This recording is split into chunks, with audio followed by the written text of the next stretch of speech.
You're listening to The Alex Jones Show.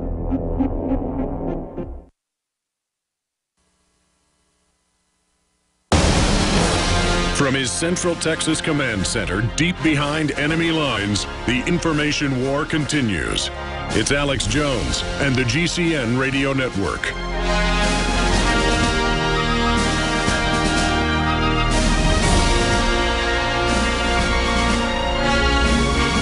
Final segment, jamming some final calls in. Daniel in Tennessee, thanks for holding. Then Mark in Oregon and others. Go ahead. Hey, hey, Alex, it's Daniel. Hey, brother. Yeah, I've tried your products for quite some time now, and they really do work. Those out there listening, I've talked to you before about Aboriginal or American Indian people, and what you were saying earlier. I'm glad I caught you while you were kind of in a state of mind, but I've kind of have a testimony to give about even going to churches. Like you said, it doesn't matter what church we go to. People don't want us to believe that we can have a relationship with our Creator. You know, I read the King James 1611 Bible daily, but I think Aboriginal and American Indian people hold a key. Even our ancestors, we all come from a tribe. You know, the 12 tribes of Israel all come from a clan. But in our genetic past, like I've talked to you before about awakening our DNA and how there's memories inside of our DNA code and stuff. And well, that's right. And expanding on that, people act like it's only Africans or Native Americans that used to run around with feathers in their heads and beating on drums. Everybody's just 2 steps out of the jungle or 2 steps out of the hills. We're all primitives, and that's our culture, and we need to... People act like Europeans landed in spaceships or something. I mean, it's just not the case. We're all savages at heart, which is a good thing. Right, and added to that, I mean, we can all have a relationship with our Creator. We don't... God doesn't necessarily live in any church or any building.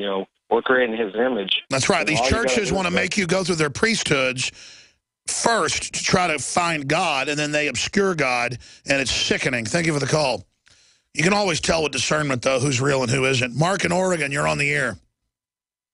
Good day to you, Alex. Alex, I called last week basically about what I call my template for a solution. I'd like to break it down just a little more today.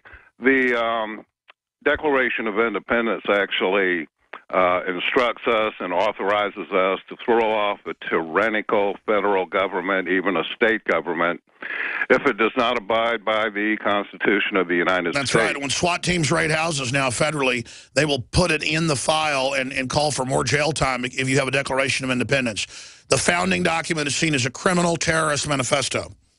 Absolutely. Now, Alex, my idea is simply this, and it's based on the fact that we have a 7% approximate approval rating of the U.S. House of Representatives. Depending on the polls, 7 to 10, yeah. Have about the same for the Senate, I would imagine. And this is all around the fact that they've abrogated the Constitution of the United States. They've gone against it. They've done just the opposite of what their sworn oath is to be, and that's to uphold and protect and defend the Constitution. Now, this is the highest reason that we could have for actually recalling all of these members of the Washington, D.C. power base and the Congress and the Senate, as well as it would apply to state legislatures and senates, because there's been a lot of unconstitutional action there also.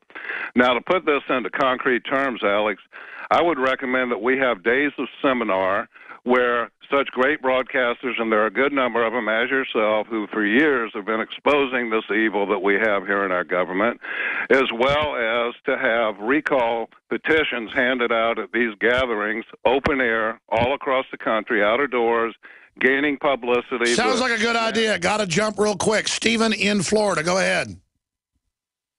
Yeah, hey, Alex. Hey, I forwarded an email to you from this group called freepress.com, and so I hope you look at that. And I sent it to show. Okay, we only got about 45 seconds. Go ahead. It was basically a great victory with what the FCC passed last week, and I told them, I responded, I said, go to your site. But I want to say this.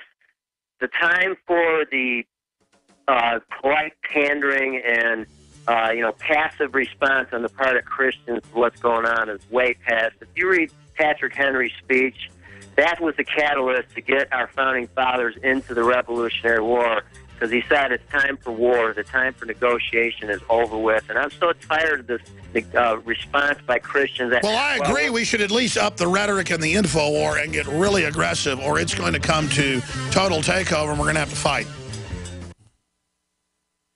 The Genesis Communications Network is one of America's premier broadcasters of captivating talk radio. Filled with unexpected challenges. Unlock the energy it takes to defeat these daily